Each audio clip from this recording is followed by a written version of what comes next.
Yeah, we were a mixed bag on that as the scholars discussed it for two reasons. I really appreciate you asking me that, Maurice, because as the listener, the viewer knows, gratitude, injury, and repair in a pandemic age, and then there's a colon there. We've added an interreligious dialogue. This is a podcast called Walk, Talk, Listen. An attempt to connect people and make this world a bit better by sharing opinions and experiences based on the belief that everyone's perspective is true, albeit partial. My name is Maurice Blom, and I would like to welcome you to yet another episode of Walk, Talk, Listen.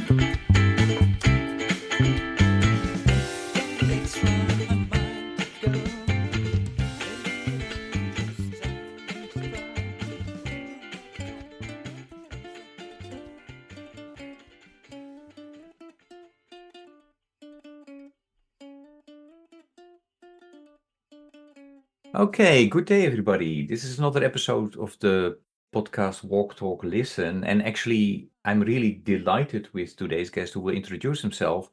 But before he does, I'm really super excited about this particular episode because this is actually the episode that for the first time I'm, talking with a guest for the second time. Ooh. And I will tell you in a bit when that was. But first, let me ask to introduce you to my guest. Michael, please go ahead. Well, thank you, Maurice. It's a privilege to be here for a second time with a colleague and a friend, and it's nice to count you as both. We've known each other for a couple of decades, and these have been really productive decades for me in my life. I'm serving as the Spehar-Halligan professor and the founding director at the Center for Ecumenical and Interreligious Engagement at Seattle University in the Pacific Northwest in the United States, perched right on the northwest coast of the country, in a place in this part of the country, which is, I would say, you see a little bit of everything here in terms of where people are politically, socially, from the far left to the far right on any particular policy issue or economic issue or social issue in and of itself. So or a religious-based issue. So to have a center of this kind here means that we're exposed to a lot of kind of drift of different kinds of perspectives that have significant global influence. So it's a pretty exciting place to be. No, and I can attest to that. Actually, the last 100-mile walk that I did in 2023, around the beginning of April, I did do that in your area in Seattle. So it's absolutely true what you're saying. I was alluding to that. You and I, we talked with each other already in October of 2020. Yeah.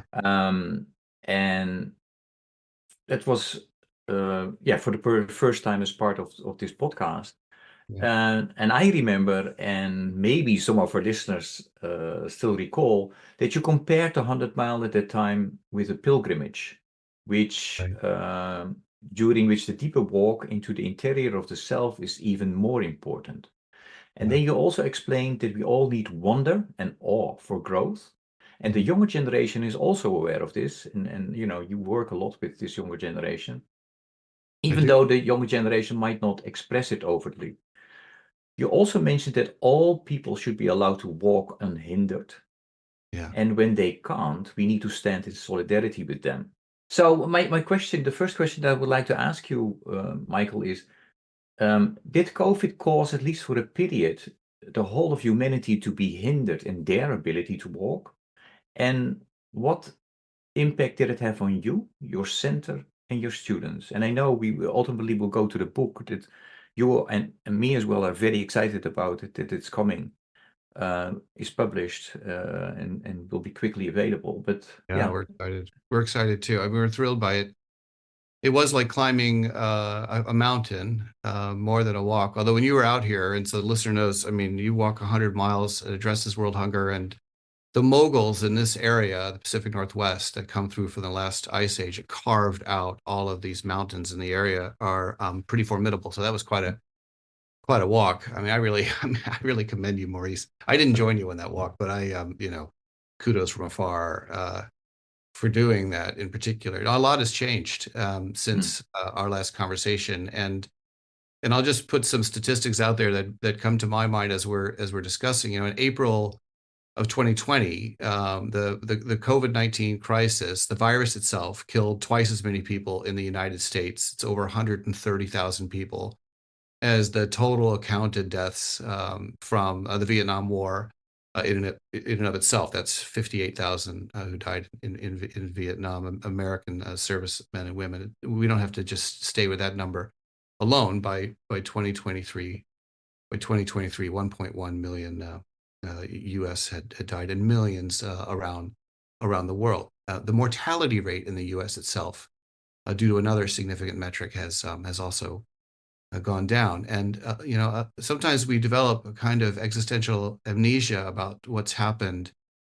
Just staying within the limits of U.S. society for a moment, although we don't have to. But we forget about how much we've been imperiled and impacted by a global emergency, a global health emergency, and what that virus has meant in terms of our socioeconomic self-determination, our sense of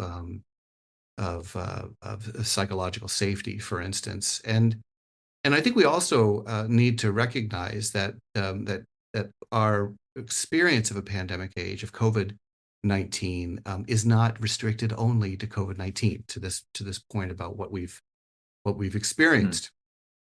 And if you'll recall, in March of 2020, the World Health Organization identified a global health emergency at that time, but we had already in the U.S. again witnessed the murders of Ahmaud Arbery and Breonna Taylor and George Floyd, and that had already happened. And there was a proven global response, in particular, to the murder of George Floyd at that time, and that was all happening simultaneously. So there was a resounding response to structural racism, which was taking place at the same time that we were witnessing the rise of this global virus, and that may have felt to millions like the wheels were coming off society at that time. It was a time that created a lot of what later manifested as clinical depression that we're still dealing with today. And so our center, like families and individuals, but in particular, our center was at the axis of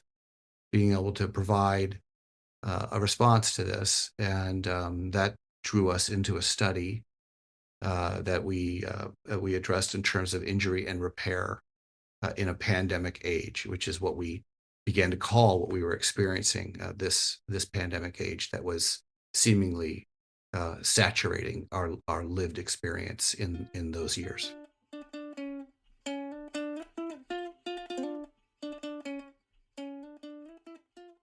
So you started to reach out, and talk with students. Um, and, that ultimately led to the book. But, and I think one of the reasons that, you decided to write this book, and tell me if I'm wrong, is that you identified these patterns, right? And you guys were thinking, oh, we are identifying something that is really valuable ultimately for humanity to realize for the now as well as the future. Is that correct?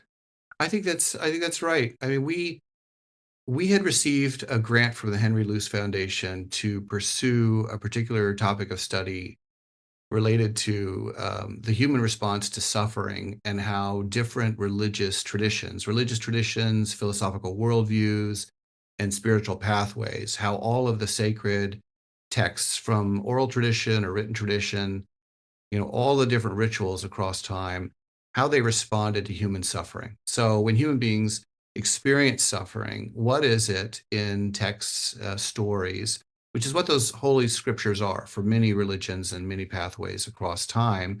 They really are an echo that we have sent ourselves over these ages that are responding to the suffering that we've endured. So What are those texts as an echo telling us about our own response to that suffering? In some ways, it's a self-medication. What are we suggesting to ourselves? And if you make space for mystery in existence, what many of these traditions call the transcendent, that which isn't just exhausted by our own human experience, or what many would call, say, even God, or a sense of deity, or a sense of wonder in the cosmos, then what is our relationship to that transcendent, to that mystery? And that opens the possibility of saying, well, what is the response of that mystery to our suffering? That's also important. So those two things we wanted to study. What's the human response to suffering? Mhm. And if you will, what's the response of mystery to human suffering? So that was going to be the book. And then we encountered a, a global pandemic. Mm. And suffering became not only tangible and real, but we were tracking the rate of death all around us at an extraordinary rate that was impacting people's Mhm. lives. That was that was also impacting the way they were thinking. It was slowing down their creative processing and capacities. It was having an impact on marginalized communities, in particular on those coming from socioeconomically depressed regions in this country, in the U.S., and in the world. We were able to track this, and because of that, the study slowly started to turn from something that felt suddenly a lot, a lot more ethereal to the reality of overburdened hospitals, to whole families losing their lives, and to the loss of significant stability in communities. So this became very real, and Mm. our study then turned toward how we understand injury and repair in a pandemic age, which included a virus, but was complicated by other Mm. factors and other features that weren't exhausted by a virus, and yet were also simultaneously inclusive of it in those features. That was Okay. the study. Mm. And can you tell us then about the themes, or I think maybe you call it features in the book. Um, what did you identify? Sure. And maybe give us walk us through the book without giving out too much. I mean, we want people to buy it and read it, but Yeah. yeah. Well, we had 13 scholars Mhm. from two continents and various religious traditions and backgrounds. So they're professors and practitioners who wrote chapters in the book. And that book is being published through Georgetown University Press. It's available in 2024 in June. So we're thrilled that it's coming out. We think it will be of service to local communities and contexts, to universities and to individuals around. And if I could say a word about some of the features, I think, rather than moving through the specific chapters, Sure. Yeah. I think one of the things that we learned, if I could just say about a pandemic age, because we really coined that term in the text. We didn't want to just talk about a virus. We wanted to talk about the impact of the virus, and we had some preliminary conversations about other major global emergencies. It taught us a lot about other times, the axis of major global events of this kind. And the first that we noticed that both includes and transcends a virus of this kind is that when you have in a moment in the world like this, suddenly everything around you becomes unpredictable and seemingly incalculable. Which is to say that the normalcy patterns, the ways that you thought about the world and your assumptions about how everything works, suddenly becomes upended. There's a kind of intractability of an endemic state that you can't just wake up the next morning and remove from you. The suffering becomes entrenched, but at the same time, the virus of this kind, you can't reason with it. It's not something that has any kind of moral agency. It doesn't really want to harm you or not want to harm you.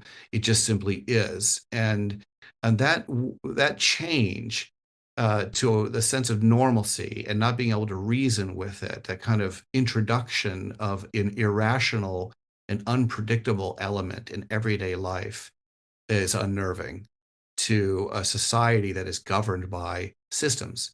We're all governed by systems, whether it's our circulatory system running in our body or the systems of economy that govern our everyday lives, all of those become disrupted by the virus and by the associated maladies that come alongside a virus.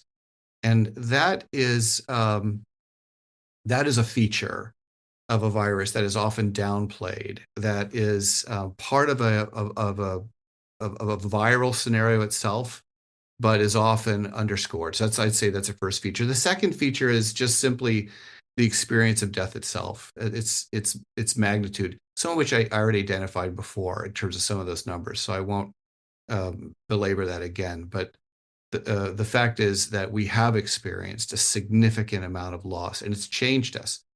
It's also changed the way that we return to any kind of work or family or social scenarios. I'm in a university. Students show up, uniquely and differently now. We also know that in universities and in nonprofit industries, for-profit industries, in religious contexts as well, wherever we are in public spaces, there's a lot more time and attention spent on clinical care. That's another feature I can mention in a moment. I think one of the more pressing features that we noticed and that is evident in the book is simply the rise of in our age of hate groups and scapegoating in the world. And you may say, well, gosh, what does this have to do with a virus? This age has been infused with just a tremendous amount of stress. And when people feel uncertain, when life feels incalculable, there's a lot of scapegoating that happens. When people feel repressed, they often act out. I think of in May 2020, the UN Secretary General Antonio Guterres noted that the pandemic continued to unleash a tsunami of hate and xenophobia and scapegoating. He was right about that. And we saw statistics in the study of the kind of rise of hate speech that continues to go up from Brazil to the US to the UK by significant percentages, and in one case over 300% from numbers in 2019. The Southern Poverty Law Center, which tracks these kinds of movements from anti-Asian rhetoric to anti-Semitism, has seen the rise of this happening as well. So that's a feature that we would attribute to this pandemic age. We see it as correlated to it, and it's concerning to society. Now, listen, Maurice, some things we notice are also, maybe less tractable. You may recall that there was a lot of acting out on airlines, for instance, in 2021, 2022, when people started kind of getting back on airlines. We know that those numbers are going down again as of the winter of 2024. That's good. That's good to see it, but there's had to be we've seen a lot more of kind of heavy regulation in some cases to incentivize people to act in ways that are less, less violent or obtrusive on an airline. If I could just name one more feature, Yeah. I think it's something I alluded to before. We see it. I'm so proud of our students and of this Generation Z. I have to say, I think they're a robust, creative generation with tremendous ingenuity, and I think that they are leading and will continue to lead in very profound ways. I'm happy to say more about that as well. But there's also no doubt that they took up the brunt of this in terms of impact, because they spent 2.5 years, many of them, if they were fortunate, in their rooms on screens, getting an education. And that doesn't say much about the generation coming up. Those who were 5, 6, 7 when all this came through will know more about that generation later. But there is a well-documented corollary in the rise of clinical depression and heightened suicidal ideation and hospitalization at a soberingly high rate for these younger ages. We've seen it, and we see it also. We know that is also uneven. For instance, that correlation is higher for African American youth and for Latinx youth who identify in the LGBTQIA plus community. That's true as well, and we're aware that we as a society, and this is as I think of my center's work across religions, where we care, all of us really, we're asked to care and provide protection for one another and for one another's kids in all of these communities across generations. And this feature in particular is one that we should all be, I would say, very attentive to. Mm. Um, I think I mentioned to you recently, I was in Scotland. It was in Edinburgh, and I met an engineer. She's Scottish, practicing Hindu, and she was telling me about her 15-year-old son who was experiencing depression. She could have been any mother from any number of communities that I've met around the world with 15-year-olds precisely in this demographic. So we need to be really attentive to how this pandemic is impacting this age group and to take seriously feelings of isolation and helplessness at a time that they felt that profoundly and the impact of the pandemic on their lives.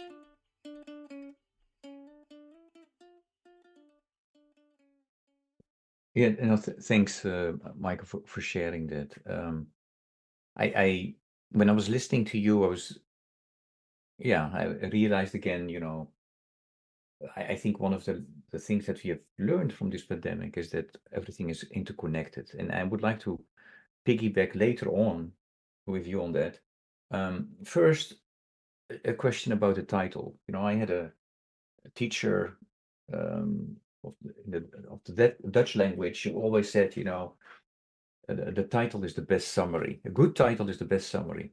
Um, so so did you come up with a good title? And is it indeed, a good summary of what the book is about and um, gratitude, injury, and repair in a pandemic age, right?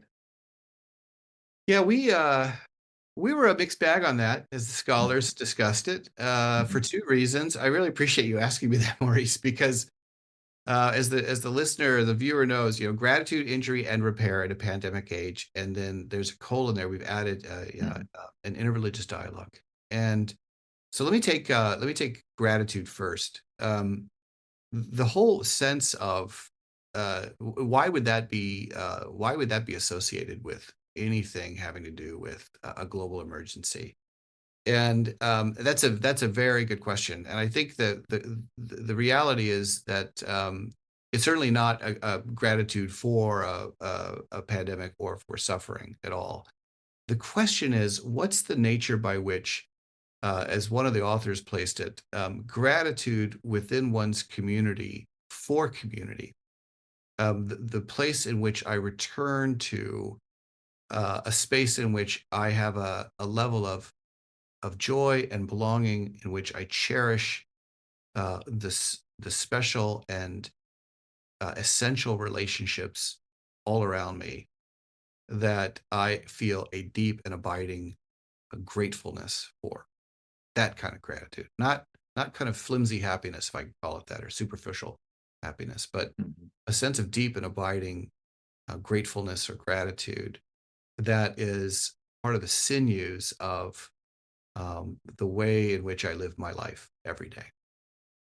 That's what's meant by gratitude. And one of the authors refers to this form of gratitude then as a way of shaping resistance, actually. Gratitude as a form of resistance against those kinds of narratives or stories in the culture that would be forms of repression. And he's writing from what many in society or in the university might call a minoritized perspective. So he's writing from a perspective that's kind of non-majoritarian, not coming from this majoritarian or the spaces in society that hold most of the power. So he's writing from a perspective more on the margins, where gratitude itself is like an adhesive, like a glue inside of his community and the communities that he's associating with that draws a kind of together its own power, that being grateful within one's own community is a way of responding to other forms of power that would be more repressive. It's an interesting argument, I think, in that chapter that reconfigures how we think about the nature of being grateful in our lives. I think that's interesting. I mean, isn't it true? Like, there are some words that shape us, like what I cherish in my life and what you cherish in your life, Maurice. Like family, friendships, the really close relationships, the real values that matter, the ones that are unretractable, that you wouldn't let go of. And we have all those things that we kind of get swayed by in life that go back and forth, that move us like the wind. But these are the 3 or 4 values, the 3 or 4 relationships by which we feel nothing but gratitude for, and that keep us rooted or buoyant or satisfied and fulfilled, and give us a horizon of hope in the world. That's what we're talking about with gratitude. That's the first one. The second is the title actually was going to be in the middle part, injury and restoration. Mm. And some of the scholars said, restoration isn't the right word. We're in the middle of a global emergency. Millions of people are perishing, and all around the world. And what we're learning in all of this, as we know with this pandemic, what surfaced was a tremendous amount of uneven distribution of this pandemic. A lot of people who perished, a lot of Black and brown bodies that died first in this pandemic around the world.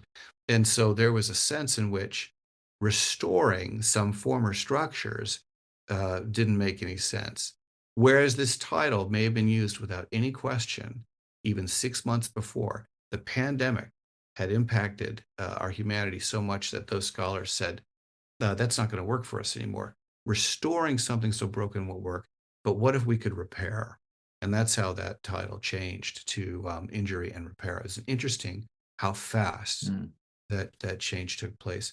And then, of course, I mentioned the pandemic age, that we were not just living through one thing, but many things, like a polycrisis, or a kind of Mm. um, a number of a manifestation of things all happening at once, and that it was difficult at that time. It may be easier for us now, Maurice, but it was difficult at that time. It's like swimming through wet cement to be able to say we're experiencing one thing. And I think even finally, even as we were doing this, and maybe the listener and viewer felt this at the same time. There were a couple of years there where it's harder to get up in the morning sometimes, even though we all had to. There was maybe just a couple of months. There was a slower cognitive and emotional processing. This was something that was evident in scholarship as well. People were paying attention to this. When you're under duress, it's harder from multiple sides at once. It's harder to process the information in a cognitive and an emotional and psychological way. And so the pandemic as an age felt like that. Mm. And I think that's why that title stuck. Okay. Yeah. Can I jump to, because you used the word polycrisis, can I jump there, or are you still want to Sure. add No, that's something around great. the title? Well, perfect. Thank you. Yeah. Yeah. Um, both of us, we have talked when we are, talking about the pandemic, what's going on. Both of us have talked about this polycrisis, and it's something that the philosophers Edgar Morin and Richard Kern came up with, right? Yeah. But more recently, I've heard, hmm, maybe the polycrisis doesn't capture it anymore. What we're dealing with is an existential crisis. Well, what are your Yeah. thoughts when you hear me say that? Yeah, Morin and Kern in 1993, philosophers. I know the World Health Organization has Mhm. picked this up too. It's the sense for the listener and viewer, the sense that if we have so many crises, they start to intertwine and become intractable for one another. So, for We instance, get problems, right? Yeah. we have problems. Yeah, Or, as you yeah. mentioned. So, a global crisis on hunger and poverty and a climate crisis are connected. Geopolitically, when we start to see, the Russian invasion of the Ukraine, and the breadbasket in that part of the world is being impacted, you can see how that is a part of a contributing factor to the poly crisis. I, uh, I mean, we've known each other a long time. I think I certainly agree with you that the poly crises that we're experiencing in the world are part of a deeper existential crisis that we in our humanity are experiencing. And I think that most people who are watching this are attuned to that truth too, and they feel it at their marrow. they know that what we're enduring and undergoing today, we can point to these different tributaries all around us that challenge us, like climate change, like world hunger. And those are scary enough, but it spills out into something that feels like a much deeper lock or body of water. And if you go down further and try to plumb the depths of that, I think that's that existential crisis that you're referring to deep down. It seems to me that that's the space in those colder, darker waters that we have to interrogate and resolve. And I think we actually have the resources to do it. I firmly do believe that. And I think we've been able to do that actually historically in the past as well. It's just that we're in a position right now in the world where we're on a time limit, and we have some significant inner work to do to be able to get there. But I'd be interested to ask you, as we're talking about this, as you've asked me that question existentially, if I may ask you how you would answer that question too. Such an important question. So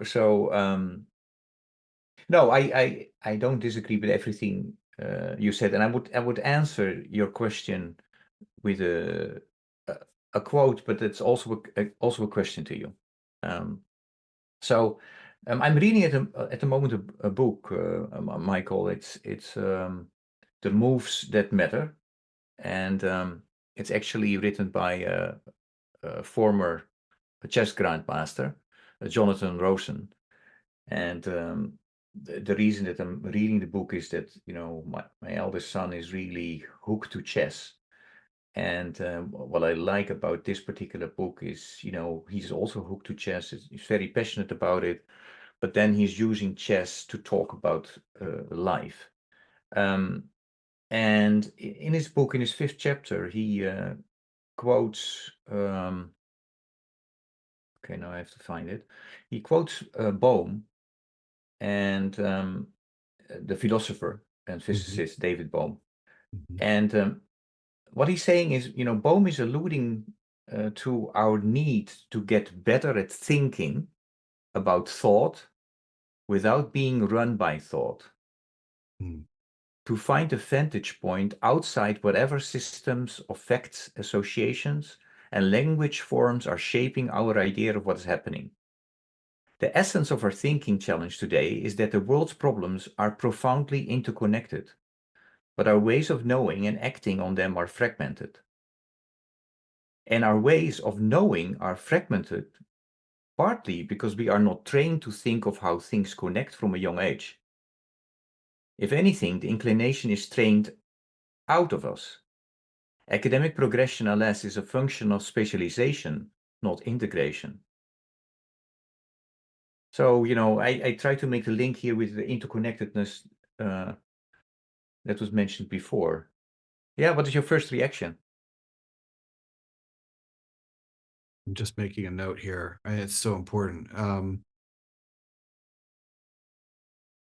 I think my first reaction is um, what two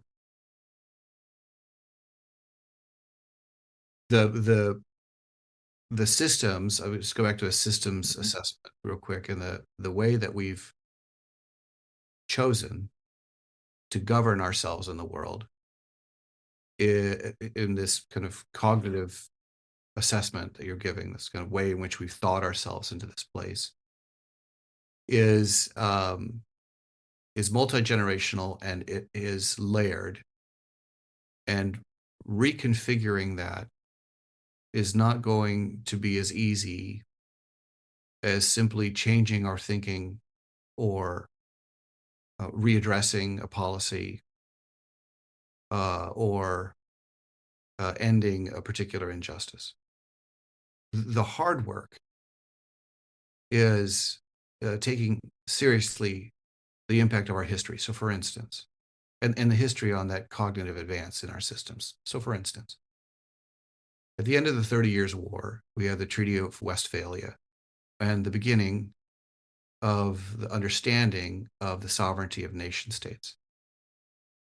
That sense of the sovereignty of nation states leads to our the advent, ultimately, after World War II, of the United Nations. And in 1946, we have the Charter of the United Nations, which was signed.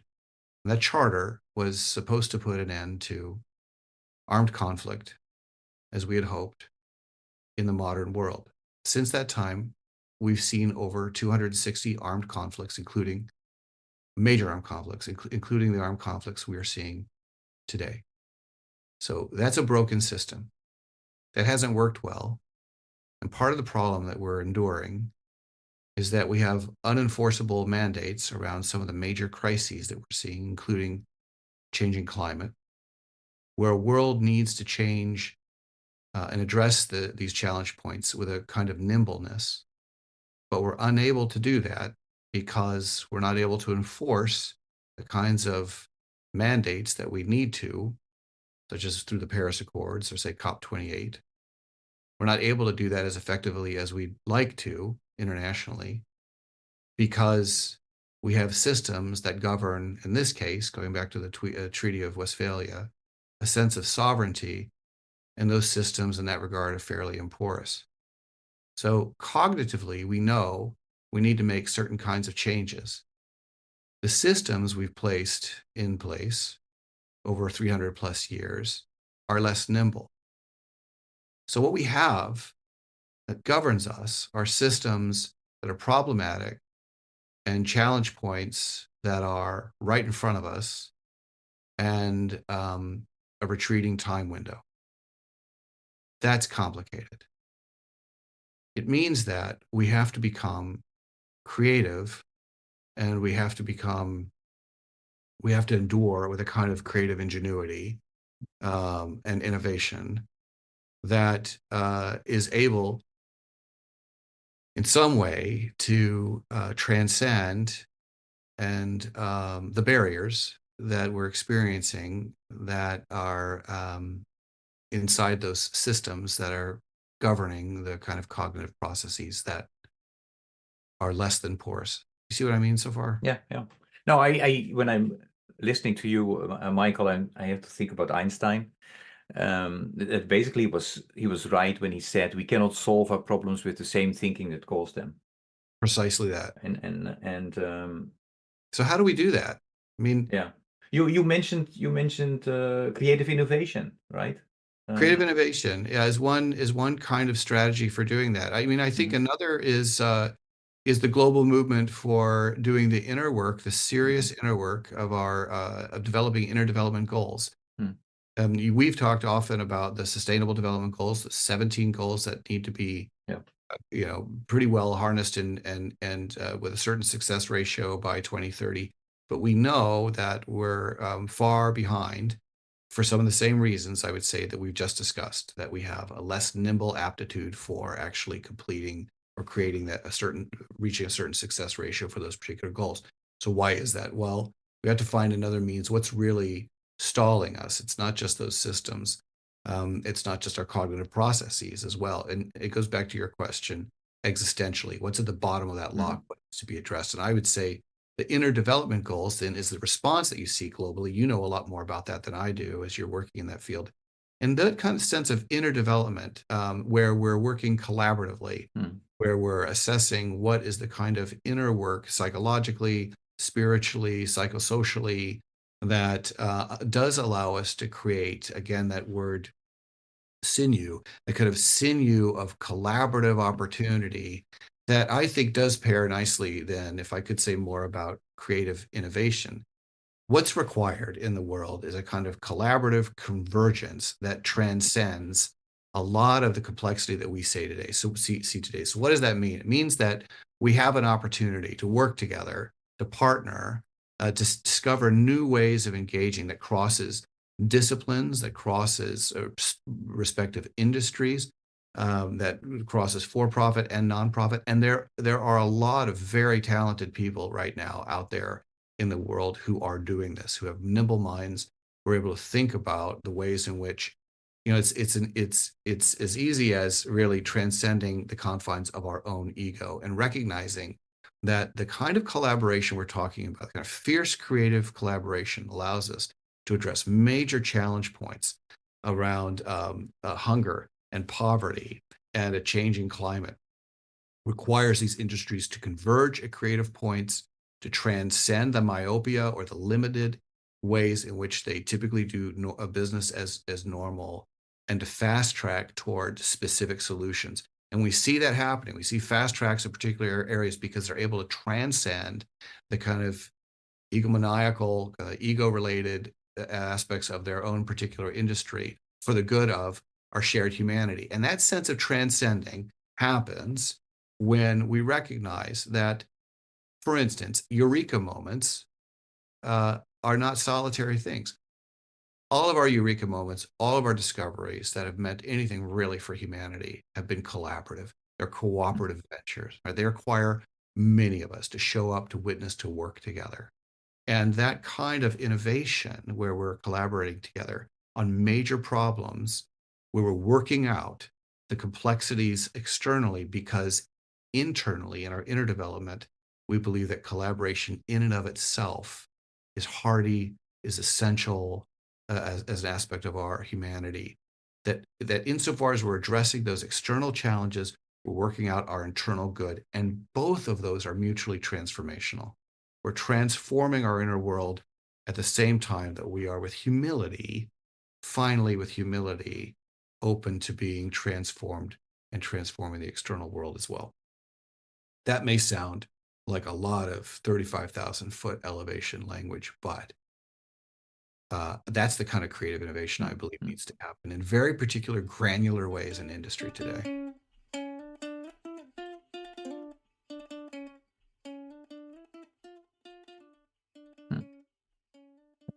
No, thanks, Michael. I would like to, these conversations always go fast. I have two last questions for you. Yeah. The question that I'm going to ask you first is what people always consider the most difficult one when I, link our conversation with music. Yeah. If I ask you to describe the book with a song or a piece of music, what song or piece of music will you name and why? Oh, I really like remember Tears for Fears. Everybody wants to rule the world. Hmm. They changed that last rule to something everybody wants to run the world. Yeah, everybody wants to run the world. I think they got that wrong. They softened it too much. I think the fact of the matter is, there are too many people who want to rule the world, and that's actually the obverse, or the opposite of what we really require. I've always loved that song, but I'm also Gen X. I was around when it came out in 1985, 84, and I thought it was pretty cool when I had blue hair and it was spiked and life was that way. And we That's were, great. Yeah. skateboarding in New Mexico. But I think that's a terrific, just a realistic kind of account of human nature. And what we should do is, and I think the book is aligned to that. And what we should do is rethink that as a proposition of our fundamental humanity, and maybe change it to something like, everybody needs to kind of take a step toward one another in a way that isn't about confiscating one another's lives, and instead is about looking at our mutual healing of the world, which is something um, that many different religious and philosophical traditions adhere to as a core value of their shared understanding. Okay. Last question. Um, Looking ahead, when is the book exactly available again? So June 2024 is what June we're 2024. imagining, and it will also, if the viewer and listener wants to visit our website Hmm. at that time, it's CEIE at sorry, it's seattleu.edu /CEIE, and you can go to our website. There will be a virtual Canvas kind of walk along. What am I thinking about? Compendium that you can walk along and view both the book You can order the book, and there's also podcasts from some of the authors and conversational pieces and ways to study the text. There's also a new course on seeking religious literacy where people could find out more about that, and we have a certificate program. I realize I'm turning this into a shameless plug for the No, center. no. I mean, I wanted to ask you, what are your aspirations for the book? But you're starting to talk about that, yeah? That's it. I mean, I think what we have to do, all of us, my aspirations for the book and for the center are the same aspirations I hope we have for our lives. We want this to be a conduit possibility that helps people to learn and to become connected. And we want the center to be able to do that as well. So the book will be a part of new courses that are coming out. Those courses will be a part of a summer institute that will become live in the summer of 2025. We are going to be welcoming cross-cohort learning.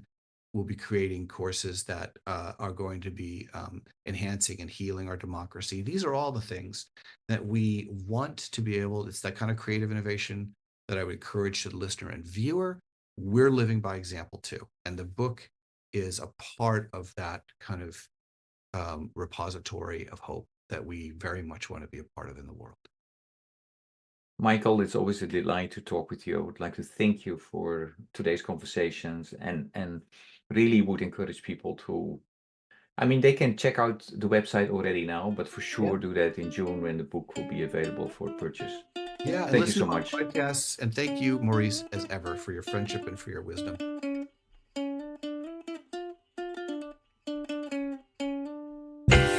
Let's run my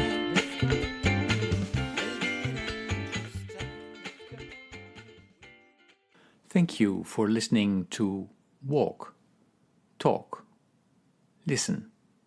Please check us out on 100mile.org or follow us on Facebook or Instagram.